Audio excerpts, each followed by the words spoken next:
Salve! Olha, nós vamos falar de política. Você sabe que política mexe com sua vida, né? A escola do seu filho, a casa que você mora e a projeção de futuro. Diretamente dos estúdios da Jovem Pan, aqui no Planalto Central do país, o Ponto Final vai mexer ali nas entranhas da política e mostrar como funciona tudo por aqui. Hoje, a nossa conversa é com o deputado Carlos Zaratini. Ele é do PT de São Paulo, vice-líder do PT na Câmara dos Deputados, está no 5º mandato, ou seja, uma larga experiência em política e o jeito de fazer política aqui que muda, de acordo com o momento, de acordo com o debate. Deputado, muito obrigado por estar aqui nos estúdios da Jovem Pan. Obrigado, Zé, te agradeço aí o convite e agradeço a audiência aí de todos. Pois é, deputado, nós estamos vivendo um momento muito tenso ali na política, né? O senhor passou por várias fases do Congresso Nacional e eu também, sempre acompanhando ali, desde a Constituinte. Eu cobri a Constituinte ali com Ulisses Guimarães, Mário Covas, né? E outros grandes políticos. E existem hoje também grandes políticos, mas a gente acostuma e tende a achar que a situação piorou. Mas é o seguinte, é porque o clima está muito mais tenso, os debates estão muito mais acirrados. Isso é natural? Olha, nós estamos vivendo um momento diferente, né? O que ocorreu no Congresso Nacional foi um fortalecimento da extrema-direita, né, que era muito pequena, hoje se tornou grande, tem um partido grande que é o PL, né, cuja maioria dos membros, nem todos, mas a maioria é mais alinhada aí com o bolsonarismo, né, e se formou esse centro, né, o chamado Centrão. É bom lembrar, você falou da época da Constituinte, mas o Centrão surgiu, esse nome surgiu lá na Constituinte, Foi. Com o Roberto Cardoso Alves, o famoso Robertão. Isso. Né? Ele que organizou o primeiro Centrão. Dando que se recebe, a oração de São Francisco aplicada no Congresso. Isso. E agora a gente tem aí o Arthur Lira, esse pessoal que organizou esse Centrão, né? De forma que ele se movimenta politicamente de uma forma blocada, né? Então isso, para o governo, é uma situação de operação, vamos dizer assim, mais complicada. Mas o Centrão, ele ajusta governos, né? Me disse uma certa vez um líder de que o Centrão é como um aplicativo. Ele pega um presidente, um governo de um lado e leva a ter outro, mas cobra, né? Então o Centrão acaba ajustando e sendo um regulador do Congresso, né? Não tenha dúvida, tanto é verdade isso que você está falando, que nós aprovamos todos os projetos do governo. Logicamente, com modificações, nenhum projeto saiu do jeito que entrou, né? Mas aprovamos todos, e isso, a participação do Centrão foi fundamental, porque eles deram os votos para essa aprovação. É engraçado que o Centrão não existe, eu costumo dizer que é como a mula sem cabeça. Muita gente jura que já viu, ninguém viu foto da mula sem cabeça. O Centrão é assim, não tem líder, não tem escritório, não tem registro, mas existe. Existe. Existe e tem uma palavra forte. E tem uma força grande. Tem uma força muito grande. O senhor vai relatar um projeto importante para o governo, que é esse pacote fiscal, né? A impressão que eu tenho é de que esse aumento do IOF não passa ali, parece que há uma barreira no Congresso. Não, veja bem, o governo fez um primeiro decreto que reajustou as alíquotas do IOF. Isso. Né?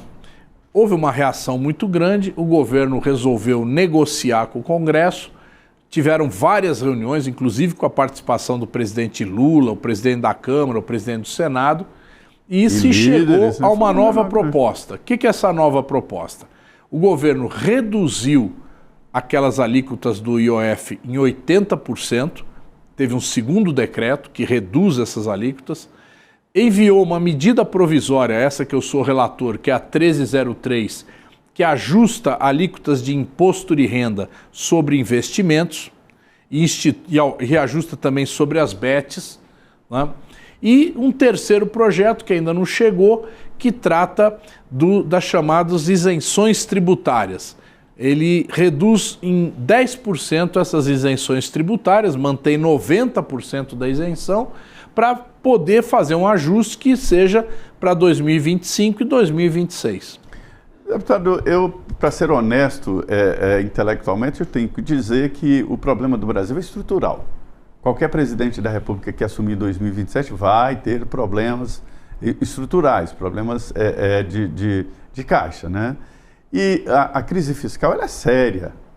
A República foi instaurada exatamente diante de uma crise fiscal. A ditadura militar, da mesma forma, o Brasil estava numa crise militar e caiu o governo militar porque estava em crise. O impeachment da ex-presidente Dilma foi diante de uma crise, ou seja, uma crise fiscal como essa que estamos vivendo assusta e ameaça, né? Olha, eu vou dizer para você que nós não temos crise fiscal, na minha opinião. Então, para que aumentar impostos? Nós temos um ajuste fiscal, diferente de uma crise. O governo aprovou no primeiro ano de governo o chamado arcabouço fiscal. São as regras de execução do orçamento. Para substituir o teto lá do Michel Substituir Temer. o teto. Na verdade, o governo criou um teto móvel. Um teto que não é fixo, ele movimenta conforme o crescimento da economia. Nós cumprimos esse teto em 2023, 2024.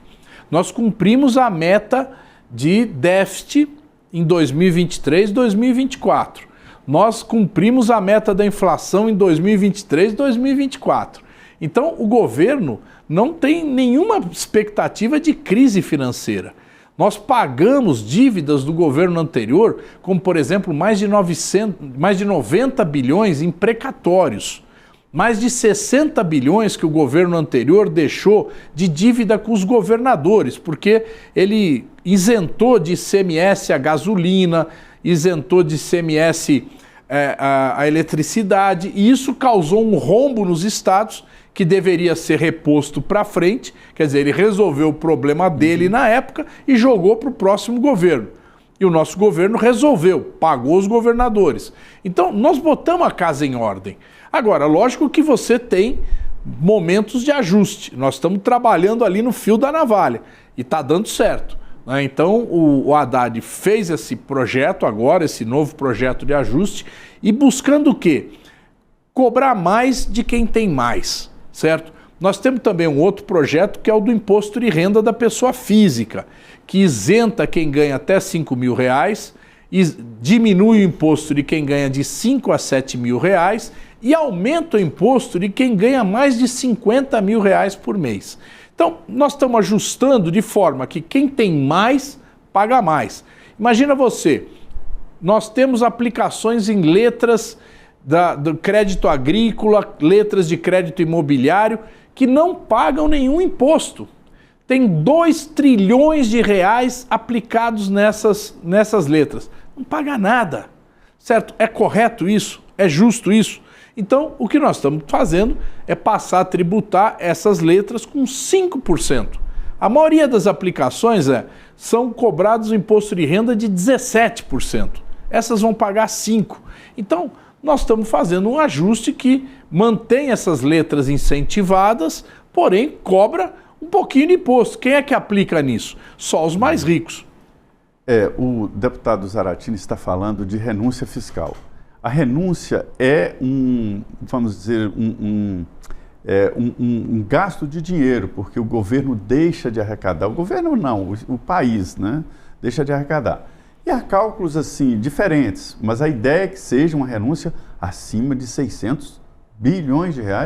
Olha, vou te dizer, Zé, o estimado pela LDO e pela lei de orçamento era 550 bilhões esse ano. Aí o Haddad adotou a seguinte política: olha, quero que cada empresa declare quanto é que está deixando de pagar imposto por conta de alguma lei que o beneficia. Então a sua empresa, a empresa do outro, fala: olha, eu estou deixando de pagar tanto por causa da lei e tal, certo?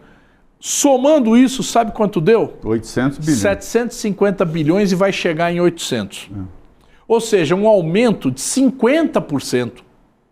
Então, vê bem, se você somar Bolsa Família, BPC, Pé de Meia, Farmácia Popular, mais médico, se você somar todos esses programas sociais, não chega em 750 bilhões. Bolsa Família, eu acho que é 160 bilhões. 160 bi, né?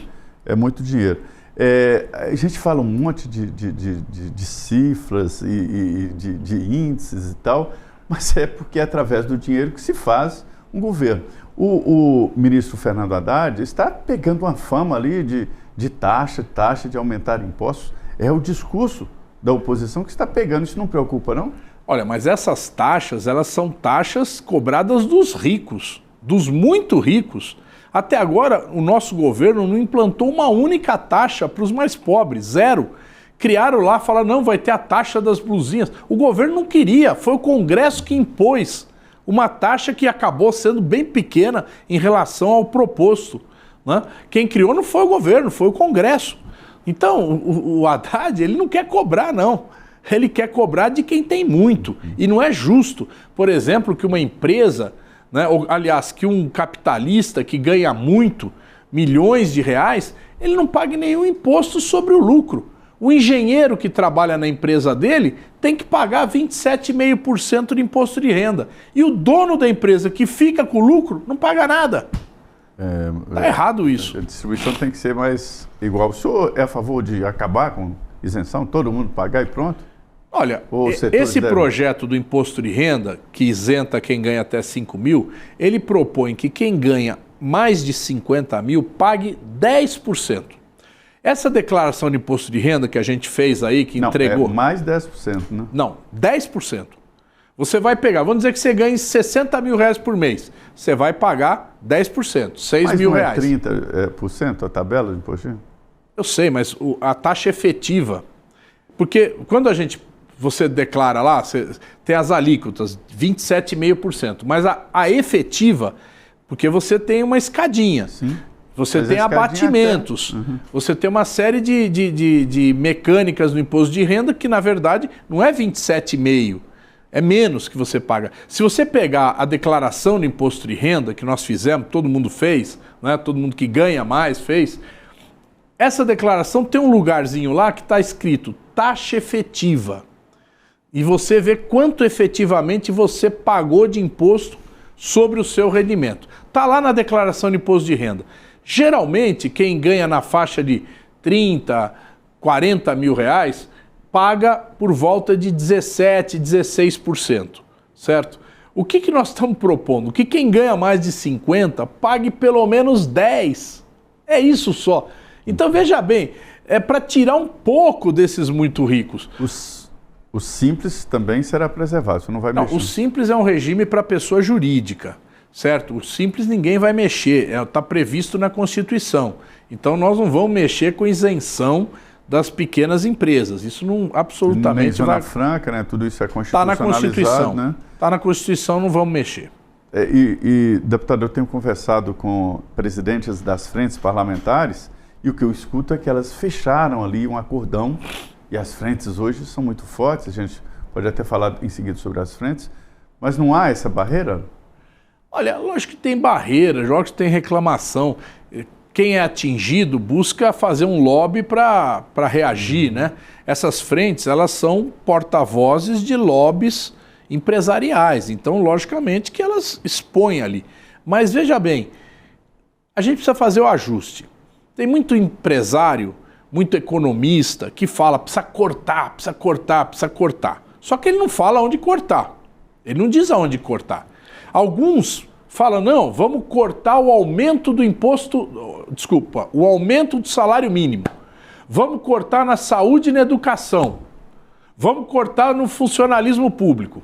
O funcionalismo público, o governo está gastando menos do que 2 anos atrás. Na saúde e na educação, nós vamos mexer como? A saúde, o Padilha criou um programa agora de especialidades que é para contratar médico especialista, contratar exames, que muita gente está na fila esperando fazer exame, e cirurgias. A fila é enorme. Então o governo está contratando mais médicos, mais exames e mais cirurgias para poder a fila andar. Isso tem custo. A educação, nós precisamos melhorar a educação pública do país, certo? Precisamos de mais universidades. Como é que você vai colocar essa juventude no mundo que está se falando de inteligência artificial, está se falando de tecnologia, se o camarada não fizer um curso universitário, um curso tecnológico? Nós precisamos garantir que o jovem tenha esse conhecimento, Zé, porque senão ele está fora da produção. E o Brasil não pode ficar com a sua juventude fora. Então o governo precisa investir na educação, não só para que o jovem, pessoalmente, individualmente, esteja inserido no mercado de trabalho, mas como o próprio país possa se desenvolver. Qual é as duas coisas importantes para o desenvolvimento? É capital e o fator humano. Se você tiver só capital e não tiver o fator humano, não tem desenvolvimento. Se você só tiver o fator humano e não tiver capital, também não tem. Então você precisa juntar os dois. Então nós precisamos de conhecimento. Agora você vai me dizer, vai cortar na educação? Vai cortar na saúde? Vai cortar dos aposentados? Eu acho que não é possível. Então, o que nós precisamos? É fazer um ajuste. E quem deve ajudar nesse ajuste? Os milionários, os que ganham mais, os que não pagam imposto. Esse é o objetivo do governo. Nós falamos aqui das frentes parlamentares. Isso é a fruta da estação, ou seja, tomaram conta do Congresso. A última vez que eu contei já tinha mais de 250 frentes parlamentares. Mas existem as principais, da agropecuária, livre iniciativa, enfim, são frentes fortes, são lobbies empresariais e vamos desmistificar essa palavra lobby. Não é compra de deputado, não é nada disso. É assessoria, essas frentes têm assessorias e fazem uma defesa de setores. Isso é positivo? Hoje elas estão acima dos partidos? Zé, eu fiz um projeto de regulamentação do lobby. Esse projeto eu apresentei em 2007, foi aprovado na Câmara em 2022 e está no Senado esperando ser votado. O relator é o Efraim de Moraes. E olha só, eu sou a favor da regulamentação do lobby, eu quero que o empresário ele se apresente e fale, olha, esse empresário apoia essa frente, esse empresário apoia esse deputado, esse empresário conversou com o deputado. Vamos registrar as conversas para que fique explícito cada deputado quem é que ele representa, né? As frentes são importantes, mas eu diria para você, elas não são tudo, né? Tem os seus líderes e tal, mas nem todo mundo acompanha a frente. A maior parte acompanha a orientação do partido. Quais as frentes que o senhor participa? Olha, eu participo de tantas, viu? Eu sou presidente da Frente Parlamentar da Dança, que incentiva o pessoal da dança. Fui presidente da Frente Parlamentar do Hip Hop. Essas duas eu fui presidente e criador. Eu criei, e agora ela não existe mais, a Frente Parlamentar da Indústria de Defesa. Nós trabalhamos muito para modernizar as Forças Armadas no Brasil. E participo de outras frentes aí que tem inúmeras, né? Mas essas aí eu me envolvi mais diretamente. Pois é, e o lobby, deputado, ele não é aprovado nunca no Congresso Nacional. Eu até falei isso com o ministro Wagner Rosário, né, da Controladoria, de que não seria aprovado, porque quem é o lobista do Congresso Nacional? É o deputado e o ex-deputado, né? Então, assim, eles ocupam muito essa função dos grandes lobbies. Mas, na verdade, o que a gente quer? Transparência. Qual é o problema? Porque não é só Congresso, né? O lobby também vai ao Palácio. Vai ao Executivo, exato. O nosso projeto, ele abrange o Executivo e o Legislativo. Não abrange o Judiciário, porque no Judiciário quem é o lobista? É o advogado. O advogado constituído. Então ele está lá em nome de uma determinada pessoa. E faz uma defesa de uma causa. Isso. Então ali não tem problema, está claro quem faz o quê. Mas no Executivo e no Legislativo nós precisamos regulamentar para que todas essas relações entre empresários e setor público sejam transparentes, que as pessoas possam saber. Olha, o ministro se reuniu com empresários do setor tal, né? E para que o outro lado, vamos dizer, empresários que são contra aqueles empresários, por exemplo, no setor elétrico, tem muita briga, muita disputa. O empresário do setor da energia solar, o empresário do setor do carvão, o empresário da hidrelétrica, tem muita disputa ali. E o ministro, na minha opinião, tem que receber todos, mas é preciso que haja transparência. Registre, né? Que seja registrado, oficialmente documentado. Na agenda, né? Exato. E se ele encontrar, por exemplo, com um lobista num acontecimento social, ele deve registrar? Não, aí é um encontro social. Eu estou falando mais do ponto de vista de uma reunião. Né, Mas se ele conversar sobre o assunto pelo projeto do Wagner Rosário, que está no Congresso Nacional também, ele é obrigado a registrar no dia seguinte. Eu acho o seguinte, o que eu estou defendendo? Que a gente aprove o projeto de lobby, que o projeto que está no Senado é bem diferente do que eu mandei originalmente. É bem mais, vamos dizer, maneiro. Mas eu prefiro que aprove do jeito que está e a gente faça um teste e ver o que deu certo, o que deu errado, e aí a gente aperfeiçoa esse projeto, essa lei, do que ficar sem ter lei nenhuma. É melhor ter a lei, ter a transparência. Aí a gente vai saber, está piorando, está melhorando, vamos ver o que acontece. Exatamente. Deputado, o senhor falou assim, sobre a defesa de advogado do Judiciário, aqui o Judiciário Supremo Tribunal Federal. Antes a gente dizia que aqui em Brasília a mania era de que tudo acabava em pizza. Hoje parece que tudo acaba no Supremo Tribunal Federal, né? É verdade. Tudo. O Sarney, na sapiência dos seus 95 anos, me falou uma frase muito interessante, de que o Congresso está judicializado e o Supremo parlamentarizado, né? Como é que o senhor está vendo esse relacionamento? O PL ali reclama muito e fala até que já existe uma ditadura no Brasil, a ditadura da toga. O senhor acredita nisso? Não, não é verdade isso, absolutamente. Existe uma situação em que políticos e extremistas de direita e militares, alguns, tentaram dar um golpe, tentaram impedir que o Lula assumisse e governasse, certo? Existiu uma trama, existiu uma armação, isso redundou na invasão da Praça dos Três Poderes no dia 8 de janeiro de 2023, aquela destruição que todo mundo viu, né? Mas aquilo foi claramente incentivado por algumas pessoas, entre elas o Bolsonaro, que sustentaram aqueles acampamentos, que era ali o lugar onde se reunia e fermentava esse movimento golpista. Então, agora tem um processo. Tentativa de golpe é crime. Tentativa de golpe contra a democracia é crime. Você acha que houve tentativa de golpe? Mas não tenha dúvida nenhuma, está aí as provas. E você acha que eles serão condenados? Eu acho que vários serão condenados. Processo muito polêmico, diretamente no Supremo, né? E pessoas pegando as penas bem altas, né? Você está falando em relação às penas daqueles que fizeram, vamos dizer, foram a bucha de canhão. Porque para mim aquele povo que foi lá para a Praça dos Três Poderes era a bucha de canhão para fazer uma agitação para que as Forças Armadas entrassem em campo. E o que aconteceu? As Forças Armadas não entraram, né? Então, porque se elas entrassem, haveria o golpe de Estado. Elas acabaram não entrando, aquele povo foi bucha de canhão e pegou penas altas mesmo, né? Agora, o Supremo também já aliviou muitas dessas penas, tem vários termos de ajustamento de conduta, vários acordos de persecução penal que foram feitos e a maioria daqueles presos estão soltos. Se deu bem. A maioria está solta.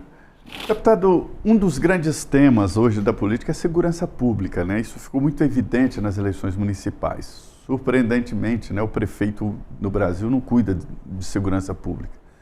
O senhor acha que tem que mudar alguma coisa na segurança pública? Olha, eu acho que nós temos 3 questões fundamentais na segurança pública. Primeiro, o combate ao crime organizado. O governo enviou uma PEC para reorganizar o sistema de segurança pública no Brasil, colocando uma articulação entre polícias federais, Polícia Federal e Polícia Rodoviária Federal, as polícias estaduais, Polícia Civil, Polícia Militar e as guardas municipais. E reforçando, né? E articulando tudo isso. Isso é poder para o prefeito, né? Não, o prefeito está... Agora ele pode, inclusive, ter a guarda dele armada. Isso aí evoluiu muito. Então, existe uma proposta que é para enfrentar o chamado crime organizado. E eu acho que nisso a gente está caminhando. A Polícia Federal, articulada já com polícias estaduais, tem feito várias ações importantes para combater o crime organizado. Nós temos o crime difuso, que é aquele cara que rouba celular, agora estão roubando anel, né, aliança lá em São Paulo. Tá? Esse crime de assalto, pequenos assaltos, pequeno tráfico de drogas, esse crime é o mais difícil de combater. E aí quem tem que ter responsabilidade são as polícias estaduais. Não tenho dúvida nenhuma. A principal responsabilidade é delas, certo? E tem o crime cibernético. O crime cibernético é uma novidade que a internet nos trouxe, que é aquele sistema onde camaradas que conhecem muito de internet invadem a sua conta, invadem o seu sistema, né? Você acaba às vezes cedendo, passando senha, passando uma coisa, passando outra e é roubado, né? O sistema financeiro informou que houve o combate a fraudes no sistema financeiro evitou um prejuízo de 8 bilhões de reais. Imagina o que eles não evitaram, eles não contaram. Na verdade, a impressão que eu tenho é que com o fim do uso do dinheiro em papel, poucos hoje usam o dinheiro em papel, né? Aí a criminalidade migrou, é mais fácil dar um golpe pela internet, é menos perigoso e mais lucrativo. Se houver um assalto hoje num restaurante e tal, eu imagino que não leva nada, ninguém paga mais em dinheiro vivo, e isso acabou levando o bandido, que ele sempre vai correr atrás, para outro setor. No meio disso tudo que a gente conversou, existe um meio, né, que é a plataforma digital, as plataformas. São empresas, né, que não querem ter a responsabilidade de nada. Como é que você acha que elas devem ser tratadas, deputado?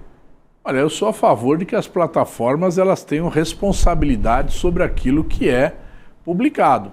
Então, se você tem crimes de ódio, né, crimes contra a democracia, gente propagando violência, né, gente propagando ações violentas contra crianças, contra jovens, estimulando ações violentas, isso tem que ser punido. Agora, isso é a responsabilidade só de quem está fazendo? No meu modo de ver, não. É responsabilidade das plataformas também, porque elas têm as condições técnicas de identificar e de tirar do ar aquilo que é violento. Então está na hora delas assumirem essa responsabilidade. Nós estamos vendo criança aí, aqui em Brasília, uma criança morreu com o teste lá do aerosol. O desafio, né? Desafio do aerosol. E por aí vai, quer dizer, é um crime. E aí nós vamos deixar isso continuar acontecendo. Então eu acho que tem que haver, né, uma decisão que coloque a responsabilidade nas plataformas. O perigo de correr para a censura? Olha, você sempre pode ter um limite que ultrapassa, é ultrapassado, certo? Nós não estamos falando aqui de censura às opiniões políticas. Mas se, por exemplo, você começa a estimular ataque contra a democracia, contra o sistema político instaurado no país que é democrático. Então, realmente você está organizando um crime, organizando uma tentativa de golpe. Aí não é discurso político de crítica ao governo, de crítica ao parlamento, ou quem quer que seja. Você está estimulando uma deposição do governo. E essas empresas ficaram poderosas, né? Mundialmente. Não, são as empresas mais poderosas do mundo, né? Você viu na posse do Trump, quem estava atrás dele? Os magnatas donos do Google, do X, né? O Elon Musk, do Facebook, estavam todos lá, né? Por quê? Porque o Trump falou, não, eu vou proteger vocês, né? E eles, que alguns até tinham sistemas de verificação, abandonaram esses sistemas de verificação e falaram, bom, deixa, agora cada um publica o que quer, porque o Trump está nos dando retaguarda. Eu acho que a saída nem é muito assim, controle, mas a possibilidade de concorrência, pelo menos, e não há, né? Não tem 2 Instagram, não tem 2 Facebook. Não existe, é muito difícil. A China tem, né, os seus sistemas separados, mas aí é uma outra realidade, né? E realmente é descolado do, vamos dizer, desse chamado mundo ocidental, capitaneado aí pelos Estados Unidos, né? O caminho da tecnologia é se equiparar a uma empresa. É uma empresa e deve ser regulamentada, não censurada. A Constituição não permite censura. Mas, por exemplo, diz que é vetado o anonimato. E a gente não sabe com quem está lidando nas redes sociais. Né? Nós temos que ter a responsabilização. Quer dizer, nós não estamos propondo aqui censurar as redes sociais. Nós estamos propondo que as plataformas, as grandes empresas que controlam essas redes sociais tenham responsabilidade sobre o que é publicado. Não é nada mais do que isso. Muito bem. Deputado Carlos Saratini, muito obrigado por estar aqui nos estúdios da Jovem Pan, no Ponto Final, que traz aqui exatamente o que é cada parlamentar. Obrigado. Te agradeço, Zé. Obrigado você, obrigado a todos que nos ouviram hoje. Muito bem, é assim que se fala da política daqui de Brasília. Muito obrigado por você ter acompanhado aqui o Ponto Final. Até mais.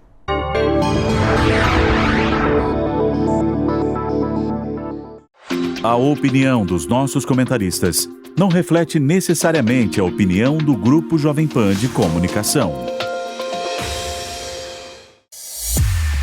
Realização Jovem Pan News.